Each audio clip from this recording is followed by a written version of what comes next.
திமுகவுல இருந்து ஒரு எம்எல்ஏ வந்திருப்பாங்களா, ஒரு எம்பி வந்திருப்பாங்களா, ஒரு கட்சிக்காரங்க வந்திருப்பாங்களா? நான் அரசாணை 2 மாசம் கழிச்சு கனிமொழி உள்ள வருது. அது வரைக்கும் நீலகிரி உட்பட எத்தனை பேர் வந்து பார்த்தாங்க? என் மனநல ஜெயிலுக்குள்ள எப்படி இருந்திருக்கும்? என் வீட்டுல ஏதாவது எடுத்தீங்களா? கலைஞர் ஜெயிலுக்கு போச்சு பணம். அதுக்கு மேல நான் சொல்ல விரும்பல. என் வீட்டுல ஏதாவது சிபிஐ எடுத்தானா? யாரும் என்ன தாக்க வந்தீங்களா? நான் வந்து ஒண்ணு சொல்லப்பா. திமுக ரெப்ரசன்ட் யாராவது தலைவர் வந்து துறைமுகம் அனுப்பிச்சு வச்சாரா? இல்ல இல்ல, ஒரு அமைச்சர் வந்தீங்களா? தலைமைக்கு வந்து வரல. நீங்க சொந்த பாசத்துல ரயில இருந்திருப்பீங்க.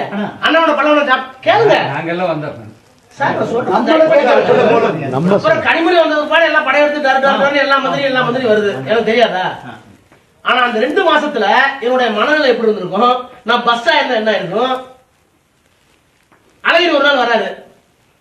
ஒன்னும் ரகசியம் இல்ல. அழகிரி வந்து கனிமொழி அரசாணை பிற்பாடு கலைஞர் டிவிக்கெல்லாம் வாங்கி கொடுத்ததெல்லாம் ஸ்டாலின் தான். நம்மள நீங்க கனிமொழி ஜெயில இருக்கீங்க, ஸ்டாலின் தான் செஞ்சாலும் அப்ரூவ் ஆகிட்டு வெளியே வர வேண்டியதாங்க.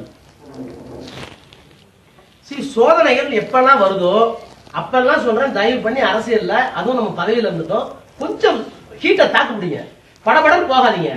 உங்களுக்கு இதோட எதிர்காலம் முடிஞ்சு போச்சு சொல்ல முடியாது. அது நான் இருக்கேன் பண்றேன் எல்லாம் பண்றீங்க சொல்றது எல்லாம் இப்ப கேக்குறேன்.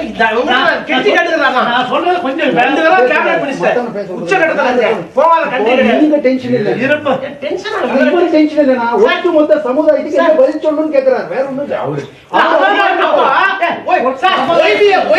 தலைவராக எந்த தகுதி இல்ல. நான் சொல்றேன், ஓய்வேக்கு தலைவராக எந்த தகுதி இல்லைங்க.